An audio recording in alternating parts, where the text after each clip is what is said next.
आपको पता है कि अभी मुश्किल से मुझे लगता है कि 2 या 3 दिन पहले एक खबर आई थी जिसके हिसाब से एक नाबालिग बच्ची के साथ बलात्कार होता है। और ज्यादा नहीं, अभी 29 मई 2026 की भी एक खबर है कि 14 साल की एक पीड़िता के साथ जब वो खेत में अपने जा रही थी तो उसका खेत में सामूहिक बलात्कार होता है।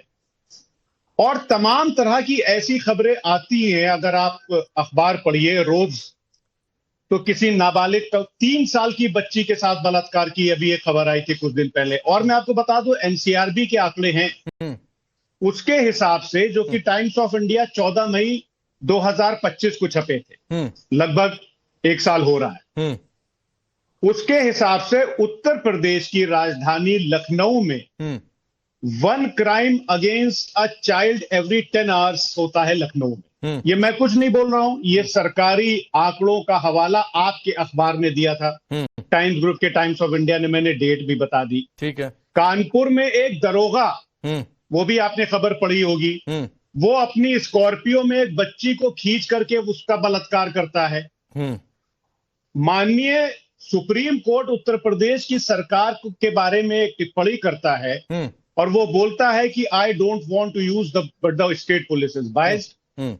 माननीय सर्वोच्च न्यायालय उत्तर प्रदेश की सरकार में के लिए ये बोलता है, ठीक है, कि there is complete failure of law and order in Uttar Pradesh. ठीक है। और अभी कुछ दिन पहले, बस 20 सेकेंड, अभी कुछ दिन पहले हाई कोर्ट ने भी ये टिप्पणी की थी कि उत्तर प्रदेश के जो अफसरशाही, ठीक, जो नौकरशाह हैं, वो किसी पॉलिटिकल पार्टी के लिए ज्यादा जिम्मेदार है। फराज भाई आपकी सियासी बातों का जवाब शलमड़ी देंगे।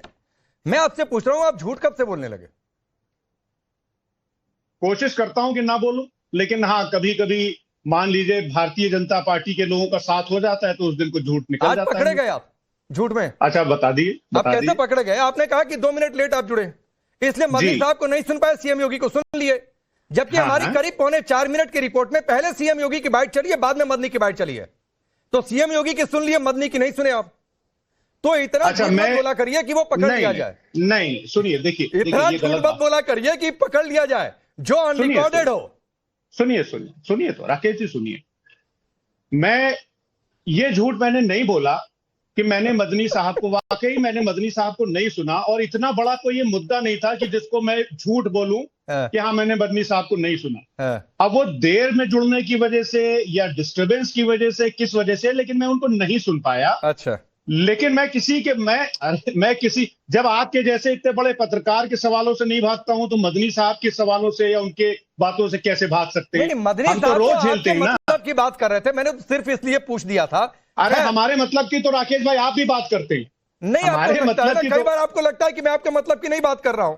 नहीं, आप मुस्कुराने लगते हैं। देखिए राकेश भाई, ज्यादातर बात जो है वो आप विपक्ष के मतलब की करते हैं।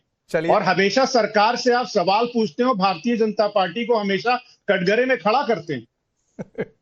चलिए तो मैं शलमड़ी बताइए, जिन्ना के साथ अगर गन्ना किसानों की बातचीत करनी थी तो अकेले गन्ना किसान की कर लेते, जिन्ना जोड़ने की क्या जरूरत थी?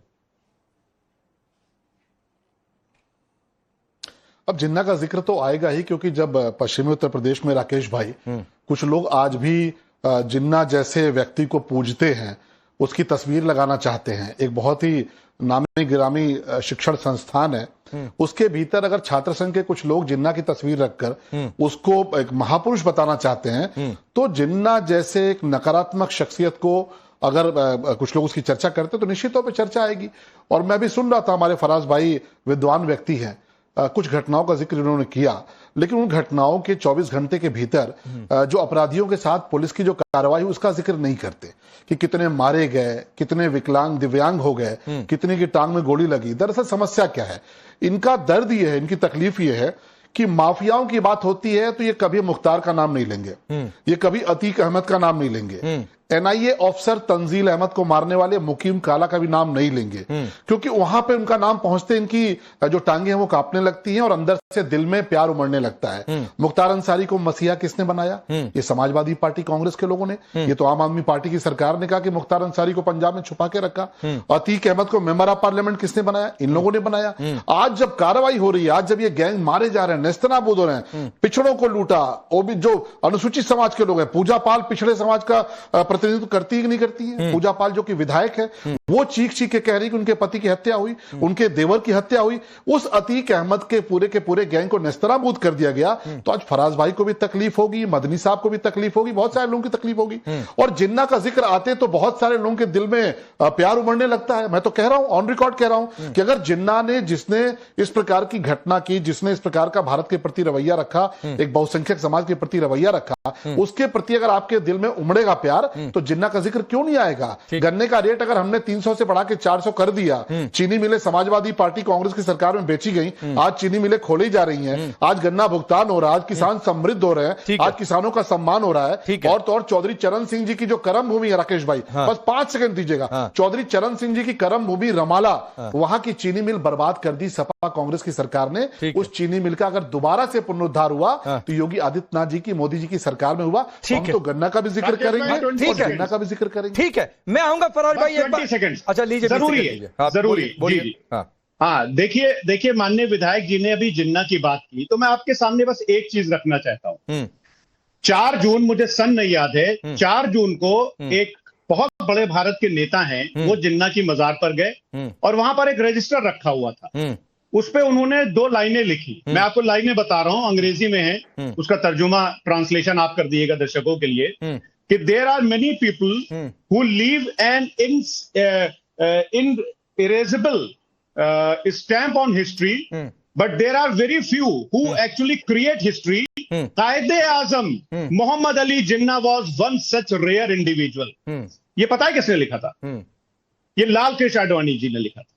जिन्ना की मजार पर गए थे। मैं हिंदी में भी जरूर तर्जुमा करना चाहूंगा आपके। अच्छा, गन्ना वाला बता दीजिए, आपके राज्य में उत्तर प्रदेश में 2007 से 2017 के बीच में क्या 29 चीनी मिलें नहीं बंद हुई और 21 चीनी मिलें क्या औने पौने दामों पर नहीं बेची गई? फराज किदवई साहब, देखिए राकेश जी, ऐसा है कि 2012 से लेकर के और 2017 के बीच में यह भी सच है कि उत्तर प्रदेश में एशिया का सबसे बड़ा पार्क बना। 2012 से 17 के बीच में मेट्रो रेल चलवाई गई। उसके बाद में भारतीय जनता पार्टी ने 1 मीटर उसका काम आगे नहीं बढ़वाया। 2012 से 17 के बीच में राकेश जी एक बेहतरीन शानदार इंटरनेशनल क्रिकेट स्टेडियम बना। ठीक है। 2012 से लेकर के 17 के बीच में मैं राजपूत जी को भी लाता हूं इस डिबेट में। अच्छी बात है कि जैसे मैं गन्ना किसानों पर गया तो आप स्टेडियम पर चले गए, आप बताते ना कि वो चीनी मिलें बंद हुई या नहीं हुई। अगर हुई तो उसको स्वीकार करते या खारिज कर देते अगर मैंने गलत कोट किया। अब राजपूत जी, 3 पॉइंट हैं इस समय यूपी के चुनावी बिसात में, जौहर विश्वविद्यालय और जिन्ना बनाम गन्ना की लड़ाई, और ऊपर से मदनी जी ने आज इसको जौहर को लेकर कहा। तो क्या यह सब कुछ वोट बैंक का खेल नहीं है जो बीजेपी आरोप लगा रही है एक खास पैटर्न पर?